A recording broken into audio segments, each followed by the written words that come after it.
La souffrance des autres n'est pas toujours de votre faute.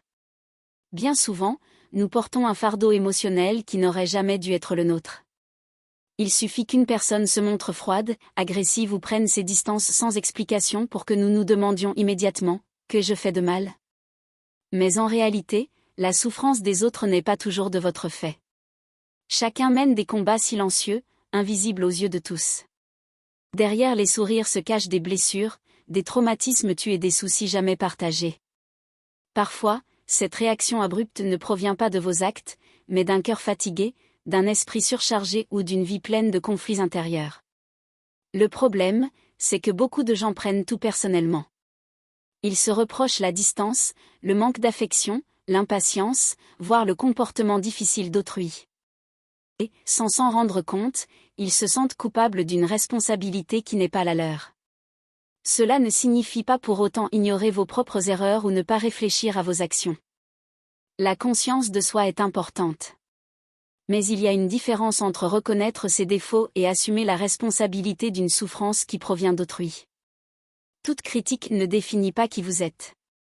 Toute prise de distance ne signifie pas que vous n'étiez pas à la hauteur. Tout rejet n'est pas la preuve qu'il y a quelque chose qui cloche chez vous. Souvent, les gens essaient simplement de survivre à leurs propres tempêtes émotionnelles. Lorsque vous comprenez cela, quelque chose change en vous. Vous cessez de mendier la validation. Vous cessez de vous détruire à essayer de plaire à tout le monde. Et vous commencez à comprendre que vous ne pouvez pas contrôler les émotions, les traumatismes ou les réactions des autres. Il y a une immense liberté à réaliser que tout ne tourne pas autour de vous. La souffrance de quelqu'un a peut-être commencé bien avant votre arrivée. Elle peut être le résultat d'expériences passées, d'insécurités profondes ou de blessures jamais guéries. Par conséquent, ne transformez pas chaque silence en culpabilité. Ne prenez pas chaque changement de comportement pour une attaque personnelle.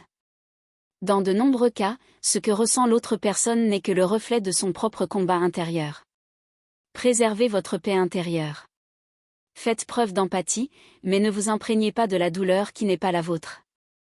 Aidez quand vous le pouvez, écoutez quand c'est nécessaire, mais souvenez-vous, vous n'êtes pas responsable de la guérison de toutes les blessures du monde.